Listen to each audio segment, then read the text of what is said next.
네, 안녕하세요. 젊은투자 증시 나침판 안지원입니다. 네, 오늘은 유진투자증권의 김열매 팀장님 모시고 우리 한국 부동산 시장과 건설업종에 대해서 얘기를 좀 들어보려고 합니다.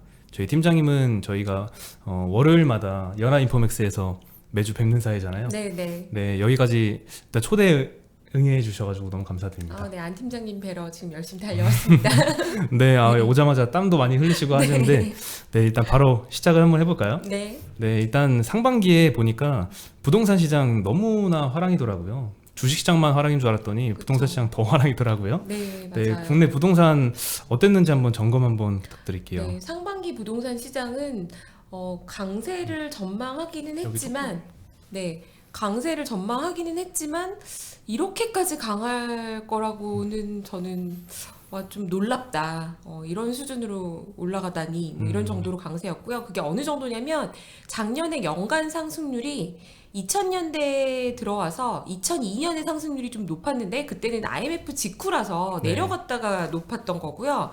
2000년대 상승 사이클에서 가장 상승률이 높았던 게 2006년이었는데 작년에 그 2006년의 상승률을 깼거든요. 그런데 더 놀라운 거는 올해 상반기에 반년 만에 작년 상승률만큼 또 올랐다. 그렇게나 많이 올랐나요? 네, 그러면 하반기에 조금만 올라가도 이거는 이제 2000년대 최대 상승률을 바라보게 될 상황이라서 뭐 많은 분들이 좀 놀랍다라는 정도로 많이 올랐고요.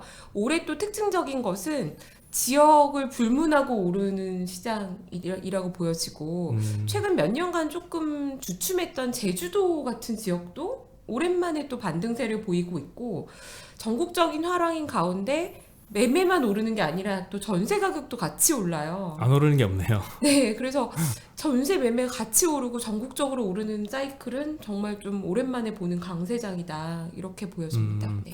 네, 2006년과 비슷한 상승률을 2020년에 보였다고 하셨는데 네. 몇 퍼센트 정도의 상승률을 보였나요? 이게 이제 기관마다 발표 수치가 좀 차이가 좀 있어요. 네. 데이터베이스의 모수 자체가 다르고 산출 시기 좀 다른데요.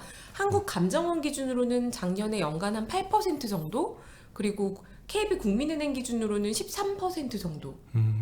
근데 두 자릿수 상승률이잖아요. 그렇죠. KB국민은행을 사실 저희가 더 많이 보고 있는데 13%의 상승률을 상반기만에 달성을 해버려서 올해도 두 자릿수 상승률은 기정사실화됐고 이게 대체 어디까지 가는 거냐. 네, 이제 좀 무서운 속도로 올라가고 있습니다. 전국 평균 수치가 13%인가요? 네, 맞아요. 그러면 일부 지역 같은 경우에 훨씬 더 많이 오르는 지역도 있겠네요. 맞습니다. 지금 이미 올해 상반기에 15% 이상 오르는 지역들도 있고요. 상반기에만 15%. 네, 경기도 곳곳에서 그리고 인천도 작년에는 한 자릿수 상승률이었는데 올해 이미 두 자릿수 상승률로 거의 15% 이렇게 올라가고 있습니다. 왜 이렇게 많이 올라가는 거죠?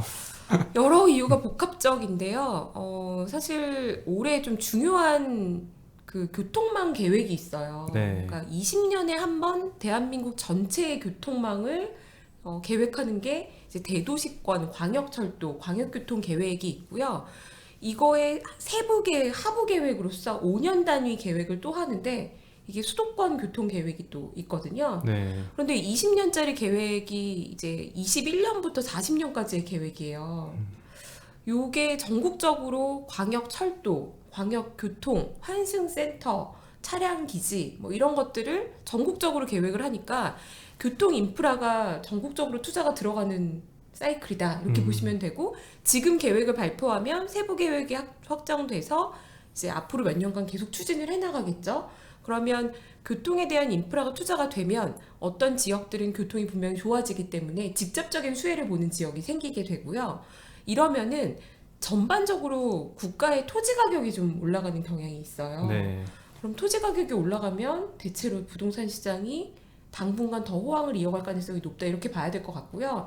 이제 주택 시장 같은 경우 우리가 제일 관심 많은 아파트 시장 같은 경우에는 그렇죠. 관심 많죠. 최근 몇 년 동안 그러니까 시장이 뜨거운 거에 비해서는 분양을 많이 못했어요. 그러다 보니까 올해 내년 입주 물량이 계속 감소하는 구간에 들어가고 있고 입주 물량이 감소할 때 나타나는 가장 특징적인 것은 전세 가격 상승인데 네. 이게 이제 각종 규제와 임대차법과 이런 것들이 맞물리면서 전세 가격이 좀 더 올라가고 있고 그러면서 매매 가격도 상당히 계속 강세를 보이고 있는 상황이죠. 앞으로도 계속 이런 강세를 보일까요? 공급이 충분히 늘어나기 전까지는 사실은 이 사이클이 꺾인다 이렇게 가정하기가 지금 쉽지 않은 상황이고요. 네. 그럼에도 불구하고 계속 강세다 이렇게 막 신나게 얘기하기에는 너무 올랐잖아요. 이게 뭐 집 못 산 사람들 우울하기도 하고 그쵸. 이게 뭐 한두 푼도 아닌데 이 억 단위로 올라가는 사이클이다 보니까 사실 저도 어디 가서 집값 오른다는 얘기하는 게 되게 부담스럽긴 해요.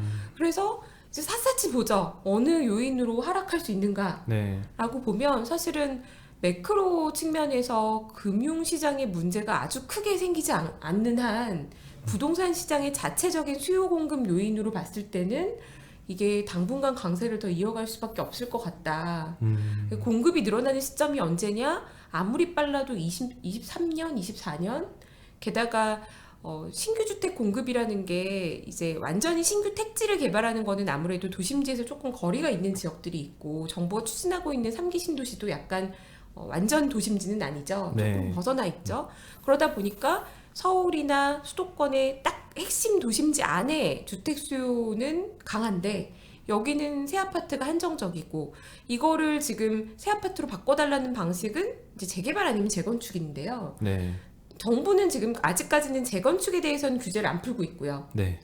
재개발에 대해서는 다양한 시도를 하고 있어요. 뭐 지금까지 없었던 방식인 공공 시행을 하는 공공 재개발 아니면 공공이 직접 시행은 안 하지만 공공주택의 요건을 맞춰서 하라는 공공 재개발 뭐 네. 다양한 방식의 재개발의 활로를 만들어주고 있는 중이거든요.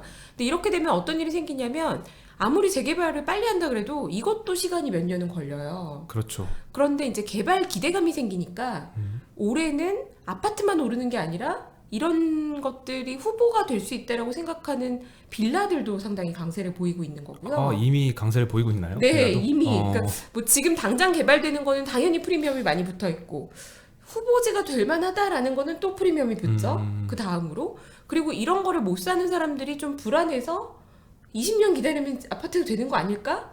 라고 생각해서 사는 빌라 수요가 또 있는 것 같고요. 그래서 이런 이제 지금까지 아파트만 집중적으로 올랐다면 올해는 이제 개발 기대감을 가지고 빌라나 이런 것들도 오르고 있고 재건축은 당장 추진은 안 되고 있지만 서울에 집이 모자라잖아. 그래서 당장 추진이 안 돼도 가격이 내려가진 않고 있는 거죠. 네. 매물도 많지 않은 상태고요. 그래서 서울 안에서 도심지 안에서의 공급이 충분해지는 거는 사실 그렇게 쉽지 않은 상황인 것 같고 그래도 광역으로 봤을 때 수도권 전체적으로 물량이 늘어나면 이거는 서울에도 가격에 영향을 일부 줄 수 있거든요. 네. 근데 그 시점이 언제냐? 빨라도 23년 그리고 좀 냉정하게 현실적으로 보자고 하면 25년은 돼야 될 것 같다. 이미 상승률은 굉장히 많이 컸고 지금까지 부동산 시장이 많이 올랐지만 네. 여러 수요와 공급 요인을 봤을 때 앞으로 더 오를 것이다 라고 얘기를 해주셨는데요. 네. 사실 부동산에 직접 투자하는 것도 있지만 네. 건설주에 투자를 하는 것도 이 부동산 가격 상승을 누릴 수 있는 방법 중에 하나일까요? 네, 그래서 사실 집값이 오르는 내내 건설 애널리스트 저를 포함해서 네. 건설주 사시라고 했는데 사실은 작년 상반기까지는 별로 재미가 없었어요. 이렇게 집값이 오르고 건설사들의 주택 사업이 마진율이 상당히 좋은데도 불구하고 주가가 못 올랐던 이유가 있었죠. 뭐였죠? 이제 아무래도 현 정부의 정책 영향이 있었던 것 같고요. 수요를 억제하는 정책이었기 때문에 네. 사지 말아라라는 정책이었고 그리고 신규 사업에 대해서는 속도가 계속 지연될 수밖에 없었어요. 예를 들면 재건축의 분양가 상한제라든지 초과이익 환수제라든지 이런 것들로 인해서 조합들이 사업을 추진하기 좀 어려워지니까 신규 사업 속도가 좀 지연됐거든요. 그리고 이제 택지도 없었기 때문에 택지를 구할 수가 없는 건설사들이 당장에 부동산 시장이 좋다고 해도 분양을 늘리는데 한계가 있었던 거죠. 네. 그러다 보니까 건설사는 돈을 벌어도 이게 지속 가능하냐, 다음 사업은 뭘 할 거냐 이렇게 규제를 많이 하면 신규 사업을 할 수가 없고 땅도 없다. 이래서 이익을 많이 벌어들이니까 주가는 이익을 벌어들이는데도 주가가 안 오르면 밸류에이션이 계속 싸지는 거예요. 그래서 디레이팅이라고 하죠. 네. 주가가 밸류에이션이 계속 싸지면서 내려가는 그런 구간을 좀 겪었죠. 어디까지 내려갔었죠? 밸류에이션이? PBR 기준으로 0.3배 대형주들이 게다가 재무구조도 탄탄하고 순현금을 조 단위로 갖고 있는 회사들의 PBR이 최저점 0.3배까지 내려갔었고요. PER로도 거의 뭐 한 3, 4배? 이런 수준까지 너무 심한 거 아니냐. 이게 이제 작년에 코로나 겹치면서 증시가 안 좋을 때 특히 좀 심하게 네. 네, 추락을 했었죠. 그랬던 건설주가 상반기에 보니까 네. 건설 전체적으로 한 25% 정도 올랐나요? 건설이 딱 6월 말일자 기준으로는 네. 코스피 건설업 지수로 네. 30% 정도 올랐습니다. 와. 네. 작년에는 근데 아파트값 올라도 안 오르다가 그렇죠. 올해는 왜 갑자기 이렇게 건설주들이 많이 올랐죠? 이게 작년 하반기 들어서 분위기가 조금씩 개선이 되면서 네. 사실 작년 하반기부터 업종 주가는 조금 움직이기 시작했고요. 네. 본격적으로 오른 거는 작년 12월에 국토교통부 장관 교체되면서 사실 그 전 장관 김영미 장관이 상당히 오랫동안 하셨다가 네. 변창흠 장관 내정되자마자 그 당일날부터 주가가 오르기 시작했어요. 그만큼 이제 정책으로 인해서 사업을 확장하지 못했다라고 시장에서 생각했던 게 아닌가 이렇게 생각이 되고요. 네. 변창흠 장관이 되고 나서 주가가 오르면서 실제 정책도 수요 억제만 하는 게 아니라 이제는 공급을 늘려야 된다. 공급 확대하겠다라고 정책 전환이 됐죠. 그리고 올해 들어와서는 또 국내에만 좋았던 게 아니라 유가가 오르기 시작했죠. 아, 그렇죠. 네, 연초에만 해도 50불 수준이었고 작년에는 뭐 마이너스 갔다 왔던 유가니까요. 연평균으로 30불대까지만 갔던 유가가 올해 50불로 시작해서 연초에 전망이 뭐 유가 올라봐야 한 60불? 요 정도 전망을 했던 것 같아요. 이미 지금 70불대고 요새 그렇죠. 최근에 좀 강세로 보시는 분들은 내년에 100불도 전망을 하신단 그런 얘기 말이죠. 많이 들리더라고요. 네. 네. 그래서 유가가 올라오면서 해외 수주에 대한 기대감이 생겼고 네. 그래서 기대감으로 주가는 먼저 움직이는데 그 작년 하반기부터 약간씩 보이기 시작했는데 실제 발주 업황도 올해 7월달 지금 시점에는 프로젝트 검토하고 있는 애들이 발주처들이 당장 발주할 건 아니어도 발주할까 말까 검토하는 안건들이 작년 이맘때보다는 눈에 띄게 생겼다. 늘어나고 있다. 해외 쪽에서는 그 유가가 올라와야지 발주를 많이 해주는 건가요? 아무래도 그러니까 해외 건설 수주는 크게 보면 플랜트 수주가 있고 네. 건축 토목 같은 인프라 수주가 있는데요. 네. 이제 한국 건설사들이 부가가치를 창출할 수 있는 시장은 플랜트 시장이다라고 해서 우리가 2000년대에 중동에 유가 많이 올라갈 때 중동 수주를 엄청나게 많이 받았었죠. 그렇죠. 그래서 과거의 한국 역사를 봤을 때는 건설 역사를 봤을 때는 플랜트 비중이 압도적으로 높고요. 그리고 이렇게 해외 건설사들을 초청해서 건설을 하는 나라가 또 한정적인 시장이에요. 대부분은 자국에서 자국의 힘으로 지으려고 하는 부분이 많고 그게 특히 토목이나 건축 같은 경우는 그냥 자국의 인력과 기술로 충분히 할 수 있다. 네. 이렇게 하거든요. 근데 플랜트는 공장을 선진화해서 지어야 되기 때문에 아무래도 경험 있는 해외 기업들을 초청해서 하는 시장이고 그래서 한국 건설사들이 해외에 나가면 플랜트 사업을 많이 하는 거죠. 그런데 이 플랜트의 발주처들은 대부분 유가랑 관련이 있어요. 대표적으로 중동의 발주처 사우디 아람코, UAE 아드녹, 에너지 기업이기 때문에 원유가 비싸야 얘네들의 수익이 증가하고 네. 그리고 국가가 발주하는 다른 사업들도 꼭 에너지 사업이 아니더라도 국가의 재정이 유가로 결정되기 때문에 유가가 너무 내려가게 되면 재정 압박을 받고 발주가 지연되거나 좀 더 축소되거나 아니면 심지어 취소되는 사례도 나오는 거죠. 근데 올해는 유가가 예상보다 강해지면서 분위기가 꽤 좋아지고 있다. 네. 그렇군요. 해외 수주 하면은 근데 조금 이미지가 네. 건설주들의 해외 수주 항상 피봤던 경험 이렇게 이미지가 좀 박혀 있거든요. 맞아요. 왜 그랬을까요? 그렇게 중동 해외 수주를 받는 기대감 때문에 2010년대 초반 그때부터 건설주들이 엄청 날아가기 시작했었잖아요. 맞습니다. 네. 근데 수주는 제 기억으로 2011년, 12년, 14년, 14년 계속 잘 나왔는데 네. 주가는 그냥 2011년을 고점으로 계속 떨어졌거든요. 네. 왜 그랬을까요?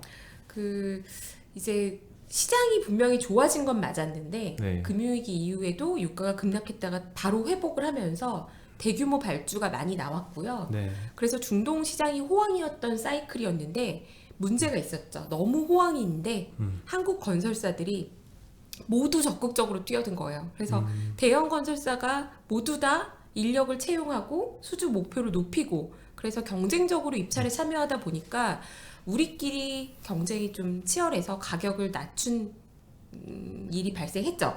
그래서 2012년도부터는 이미 건설사들 실적이 해외에서 약간의 부실 조짐이 보이기 시작했고요. 네. 그러면서 13년도에는 많은 회사들이 적자를 내는 일이 발생을 했기 때문에 수주를 해도 이제부터는 이게 과연 기업 가치의 플러스 요인인지 시장에서 신뢰를 못하겠다라고 하면서 시장이 불안해졌죠.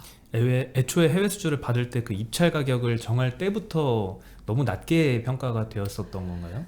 1차적으로는 경쟁이 심화돼서 우리가 조금 가격을 타이트하게 그러니까 뭐 애초에 적자 수주를 했다 이거는 저는 아니라고 생각하고요.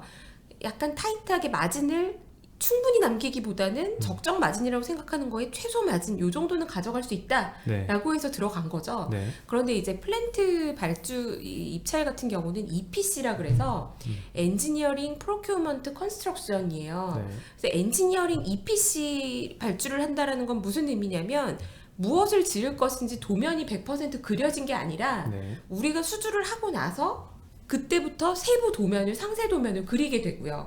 그리면서 발주를 해요. 네. 우리도 기자재를 사와야 되잖아요. 네. 그런데 그 과정에서 당연히 변동 상황이 생깁니다. 설계 변경이라고 얘기를 하는데요. 네. 이거 이제 이렇게 얘기하면 되게 어렵지만 쉽게 생각해 보시면 집에서 인테리어 공사 해 보시면 되게 이해가 빠르세요. 혹시 해보셨어요? 저는 안 해봤습니다. 네, 인테리어 공사 보통 해보시면 엄마들이 어떻게 하냐면 이 세부 디테일은 잘 몰라요. 그러니까 아파트 상가에 있는 많은 인테리어 업체들을 돌아다니시면서 네. 저 32평인데 얼마예요? 이렇게 물어본단 말이에요. 올 수리하면 얼마예요? 이렇게 어. 물어보세요. 화장실 포함하면 얼마예요? 바닥 빼면 얼마예요? 이런 식으로 이제 견적을 받으세요. 통밥으로. 그렇죠. 네. 그러면 대충 보고 이 사람들이 견적을 내준단 말이죠. 네. 4천만 원이에요? 3천만 원이에요? 5천만 원이에요? 내주면 이게 이제 좀 감이 있으시고 경험이 있으신 이 사모님들은 내역들을 확인할 수가 있지만 처음 인테리어 해보는 사람이 이거 어떻게 알아요? 그렇죠. 또는 뭐 업자가 이제 작정하고 나는 일단 수주를 해야겠어. 저 사모님을 보니까 돈이 일단 많아 보여. 그래서 일단 내가 5천만 원을 시작하는데 좀 좋은 걸로 설계 변경을 하자라고 얘기를 하면 중간에 할 것 같아. 이러면 업체들이 감이 있어서 일부러 자기 생각에는 8천만 원도 할 것 같지만 5천만 원이라고 견적서를 준단 말이에요. 그렇게 해서 시작을 하면 공사를 하다 보면 문고리도 정해야 되고 그 다음에 조명도 정해야 되고 화장실의 수정 같은 것도 정해야 되는데 이거를 기본 모델부터 굉장히 비싼 모델까지 다양하게 있죠. 이걸 가지고 가서 발주처인 사모님한테 뭐를 선택하시겠습니까? 이걸 선택하시면 가격이 올라갑니다. 네. 라고 계속해서 제안을 하게 돼요. 네. 또는 근데 이제 사모님이 만약에 돈을 많이 버세요. 그래서 근데 시작할 때보다 내가 계약할 때보다 남편이 돈을 더 벌어올 것 같고 내 사업도 잘 돼요. 그러면 이왕에 하는 거 좀 더 좋은 거 해볼까? 최신 신상 없어요? 뭐 이렇게 그렇게 물어보겠죠. 되죠. 네. 그래서 100만 원짜리 하려다가 200만 원짜리 조명을 바꾼단 말이죠. 이렇게 되면 처음에 5천만 원에 시작했던 게 8천만 원, 1억개도 끝날 수 있어요. 그리고 그 과정에서 하나하나 추가하는 사이에 정보의 비대칭이 있기 때문에 소위 말해서 인테리어 업자가 여기서 돈을 조금 더 남길 수도 있고 그런 그렇죠. 여지가 생기겠죠. 네. 그런데 역으로 반대로 하다가 지금 인테리어 할 상황이 아니야. 이 집이 좀 힘들어져요. 사모님이 힘들어지면? 네. 힘들어졌어요. 내가 지금 인테리어 할 때가 아니고 뭐 5천만 원 내가 어디다 지금 이걸 쓰고 있어. 내 사업이 더 문제야. 라고 하면 100만 원짜리 수전하기로 했는데 사모님 이거 고르셨던 그겁니다. 라고 바꾸면 됐고 제일 싼 걸로 해요. 그리고 빨리 끝내 빨리. 여기서 사모님은 그 중동 수주를 준 입장의 네, 그래서 측면이죠. 이걸 비유를 제가 해드린 거예요. 그래서 네. 인테리어 공사를 해보면 이런 일들이 발생해서 누가 돈을 벌게 될지는 몰라요. 사실은 양쪽 다 리스크 테이킹을 하는 겁니다. 서로 간에 신뢰가 필요하고요. 견적서만으로는 처음 시작할 때 이게 저가 수주인지 많이 남길지 서로 간에 모르는 거예요. 가격을 무조건 비싸게 했다고 해서 돈이 많이 남는 것도 아니고 네. 가격을 낮춰서 들어갔다고 해서 무조건 못 버는 게 아니기 때문에 건설사들이 당시에 저가 수주를 할 때 의도적으로 나는 우리 회사 망하게 할 거야 이런 생각으로 저가 수주를 하지 않았다는 거죠. 하지만 중동의 발주처들이 그 이전에는 고유가 시기에 워낙에 풍족했기 때문에 우리가 가져가서 설계 변경을 하자라고 하면 대체로 해줬던 거예요. 더 줬다는 거죠. 네. 그렇기 때문에 건설사들이 더 경쟁적으로 입찰에 들어갔고 따기만 하면 중간중간에 설계 변경해서 돈을 벌 수 있다라고 생각했는데 그 이후에 유가가 불안해지기 시작한 거죠.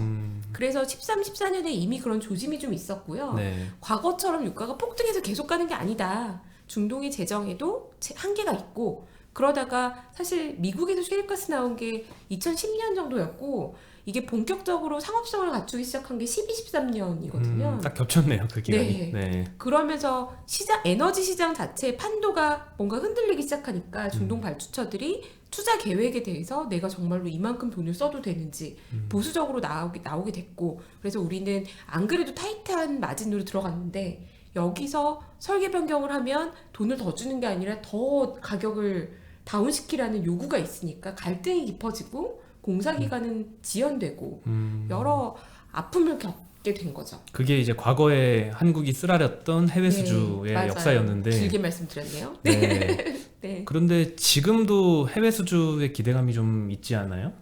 그때 그렇게 고생을 했기 때문에 네, 좀 달라졌을까요? 13년부터 적자를 대규모로 내고 나서 건설사들이 상당히 뭐랄까 뭐 각자 리스크 매니지먼트에 대해서 굉장히 고민을 많이 했겠죠. 네. 그러면서 우리가 정말로 수익을 창출할 수 있는 적정한 수주의 양은 얼마일까? 그리고 어디서 무엇을 해야만 우리가 수익을 남길 것인가? 네. 이런 고민들을 하면서 사업 재편을 많이 했어요. 그래서 예를 들면 발전소 사업은 우리 회사랑 잘 안 맞는 것 같다라고 하면 그런 사업은 더 이상 안 하기로 하고 네. 잘할 수 있는 사업 그리고 내가 잘 아는 발주처 어디에 집중할 것인가를 각자 고민을 했기 때문에 저는 최근에 건설 수주, 해외 수주에 대해서는 옛날처럼 그렇게 아픔이 있었기 때문에 해외 수주는 무조건 적자야, 나빠 이렇게 보시지 않아도 괜찮을 것 같다. 건설사들이 충분히 내공을 다지면서 내실을 다지면서 사업을 준비해서 차근차근 준비하고 있다. 그래서 다만 이 부분은 있어요. 급하게 들어가지 않거든요, 회사들이. 네. 그래서 수주 목표가 있다고 해서 올해 무조건 이걸 채워야 되는 거는 아니에요. 그래서 단기에는 조금 부진한 결과가 나올 수도 있는데 제가 보기에는 그것도 정상적이다, 이제는. 네. 올해 못해도 내년에 하면 되기 때문에 건설 해외 수주는 보통 한 번 수주 받으면 1년 만에 공사가 끝나는 게 아니라 최소 3년에서 길게는 5년 이상도 가기 때문에 네. 회계년도 달력 기준으로 1년의 수주가 얼마냐를 볼 게 아니라 트렌드로 잔고가 늘어나고 할 일이 늘어나느냐 그리고 사업의 마진율이 뭐 안정적으로 가느냐 요걸 보셔야 되는데 그런 측면에서 저는 지금은 상당히 긍정적이다. 네, 그렇게 봅니다. 그 말씀은 수주 잔고가 계속 늘어나고 있다는 말씀이실까요? 약간씩 늘어나고 있고요. 바닥을 찍었고 2019년도가 완전 바닥이었고요. 20년, 21년 약간씩 늘어나고 있는데 내년 요 추세대로라면 올해 하반기 내년도 잔고는 좀 더 늘어날 걸로. 네. 물론 과거의 고점 대비해서는 지금 거의 절반 수준이에요. 그래서 그때만큼의 슈퍼 사이클을 기대하는 거는 아니고요. 그때처럼 건설주가 뭐 몇 10배 오르고 네. 이런 그런 정도의 사이클을 기대하는 건 아니고 다만 시장 규모도 절반으로 줄었지만 우리나라의 건설사들의 경쟁 강도도 그만큼 줄었고 우리도 실제 인력 구조 조정도 많이 해서 절반만 수주해도 충분히 수익을 창출할 수 있는 좋은 시장이다. 그렇게 보고 있습니다. 그럼 지난 2010년 초반에 해외 수주를 많이 받았을 때는 그 기대감 때문에 10배나 상승하는 이런 일이 있었다가 결국에는 이제 좀 부실이 네. 되고 어려워지면서 결국 해외 수주는 긍정적인 이슈가 아니다라는 시장이 인식을 하면서부터 떨어졌었는데 네. 이번에도 이제 해외 수주가 부정적인 인식으로 바뀌지 않으려면 이 유가가 또 잘 받쳐줘야 되잖아요. 과거에도 유가가 불안해가지고 해외 수주가 조금 수익성이 떨어졌듯이. 네. 근데 앞으로의 장기 전망을 좀 보면은 네. 뭐 전기차를 많이 활용을 하고 뭐 신재생 에너지 이쪽으로 많이 투자를 하다 보니까 유가 전망은 지금은 막 77불 막 이렇게까지 올라왔었어도 한 10년 후, 20년 후도 이렇게 될까? 이런 걱정은 또 있거든요. 맞아요. 네. 그래서 분명히 지금은 지난번의 상승 사이클처럼 크게 기대를 할 건 아니에요. 네. 왜냐하면 말씀하신 것처럼 산업에 큰 변화가 오고 있잖아요. 지각 변동이. 자동차 저희가 그러니까 한국 건설사들이 2000년대 중반에 수주한 프로젝트가 정유 공장이 많았고요. 디젤을 생산하면 디젤을 한번 고도화 시설로 돌려서 약간 깨끗한 디젤을 해서 클린 디젤을 뽑아내는 공장을 지었어요. 그 네. 지금 생각하면 되게 황당하잖아요. 그 공장 몇 년 쓰려고 지금 그러게요. 돈을 조 단위로 지어요. 그런데 이제 그때만 해도 디젤을 클린하게만 써도 된다고 생각했던 거예요. 그래서 그런 공장들을 지었거든요. 네. 근데 지금은 분명히 아니죠. 지금은 전기차, 수소차, 각종 친환경 에너지가 올라오고 있는 거를 중동도 분명히 알고 있기 때문에 네. 이번 사이클에는 정유화의 대규모 발주 사이클은 분명히 아니다. 그리고 유가도 사실 제가 유가 전망하는 사람은 아닌데 각종 기관들이 전망하고 있는 수치들을 보면 장기적으로 다시 유가를 일시적으로 100불을 전망하는 기관은 있어도 이게 장기적으로 우상향하는 그런 커머더티는 아니라고들 보고 있는 것 같아요. 물론 투자를 안 해서 공급이 안 늘어나서 그러니까 공급이 적어서 가격이 올라가는 구간은 있을 수 있지만 네. 그렇다고 장기적으로 원유에 투자를 하는 그런 사이클은 아니라고 지금 보고 있거든요. 그런데 이제 다만 그렇다고 해도 소위 말해서 탄소 에너지라고 하죠. 지금 탈탄소를 하겠다라고 하고 있는 건데 석탄, 석유, 가스 이게 이제 탄소 기반의 에너지들이죠. 네. 이거를 전부 안 쓰는 건 아닙니다. 아예 안 쓰는 구간으로 갈 수 있는 건 아니고 우리가 지금도 석탄 발전소를 돌리긴 돌리잖아요. 네. 마찬가지로 중동은 지금 어떤 단계로 가고 있냐면 과거에는 원유 기반이었다가 가스를 좀 더 쓰려고 하고 있어요. 그래서 이번에 하반기에 중동의 대규모 입찰도 가스를 채굴하는 프로젝트, 가스 업스트림 프로젝트가 많고 이거를 끌어다가 가스를 이제 처리하고 나면 나중에 가서는 가스 기반의 석유화학과 비견할 만한 가스를 기초로 하는 기초 유분으로 하는 다운스트림 석유화학 프로젝트를 좀 검토할 수 있다. 요 정도인 거고 양적으로 봐도 옛날에 그런 메가 사이클이라고 보기에는 지금은 많이 줄어 있는 거는 사실입니다. 그래서 눈높이는 유가가 100불 갈 때 200불 본다고 했던 것보다 지금은 마이너스 찍었다가 30불 와서 50불 오고 70불 온 거기 때문에 네. 여기서는 이제 과거 대비해서 눈높이는 많이 낮추셔야 된다라는 거는 분명히 맞고요. 근데 그래서 이제 건설사들도 조금 차별화해서 보셔야 되는 게 이런 에너지 시장의 변화를 건설사들도 수년간 느끼고 있었고 잘 연구를 알고 해왔고 있겠죠. 그럼요. 네. 이제 발주가 안 나온단 말이에요. 그래서 건설사들도 친환경 비즈니스의 사업 포트폴리오를 꾸준히 확장해 가고 있고요. 폐기물 처리라든지 아니면 소각장이라든지 하수 처리 사업이라든지 이런 사업들을 국내에서도 하고 있고 그리고 해외 수주 같은 경우에는 해외 수주도 뭐 수처리 같은 것도 하고 있는데 이제 기본적으로 ESG에 관련된 비즈니스를 뭐를 할까? 네. 그래서 수소 에너지 인프라 이쪽 사업을 검토하고 있는 회사들이 있는 거고요. 이거는 사실 아직은 굉장히 초기 단계예요. 수소 에너지를 액화해서 정말로 수소 액화를 하면 이걸 얼마나 쓸 수 있는지 그리고 전기차나 수소차가 있으려면 충전소도 있어야 되는데 네. 이 인프라가 어떻게 형성될지는 아직은 거의 그림 그리고 있는 단계이기 때문에 건설사들이 R&D 투자 연구 개발을 하고 있는 단계고 본격적으로 매출액이 발생하는 건 아니거든요. 근데 그래도 이런 준비를 누가 할 수 있느냐? 암모니아를 다뤄보고 수소를 액화하는 거를 연구하는 것도 결국에는 플랜트를 해본 네. 건설사들이 할 수 있는 일이기 때문에 저는 뭐 당장은 신사업이 그렇게 빠른 속도로 올라오진 않겠지만 지금 미래 산업에 대해서는 주가가 또 선반영하는 경향도 있잖아요. 네, 그렇죠. 그래서 좀 관심 있게 지켜봐야 되는 이슈다 네. 이렇게 보고 있습니다. 일부에서는 그러면 이제 건설 업종의 전반적인 내용을 다뤘고요. 국내 수주 앞서서 이제 한국의 부동산 시장 점검해 주셨고 원래 이제 매매 가격은 작년부터 계속 올라왔는데 국내 건설사들은 작년에는 좀 못 가고 있다가 올해부터 간 이유는 공급이 좀 확대가 될 것이다. 그리고 또 해외 수주도 예전엔 뒤었지만 이제는 좀 괜찮아질 것이다. 이렇게 네. 다뤄봤는데요. 물론 종목마다 어떤 경우는 이제 국내 수주 비중이 훨씬 더 높은 건설사도 있을 것이고 어떤 데는 이제 해외 비중이 더 높은 데도 있을 건데요. 일단 1부는 여기서 마무리하고 네. 2부부터는 다시 이제 종목 개별적으로 한번 접근을 한번 해보고 리츠도 한번 다뤄보겠습니다. 네. 네, 그럼 저희는 여기서 1부는 여기서 인사드리겠습니다. 감사합니다.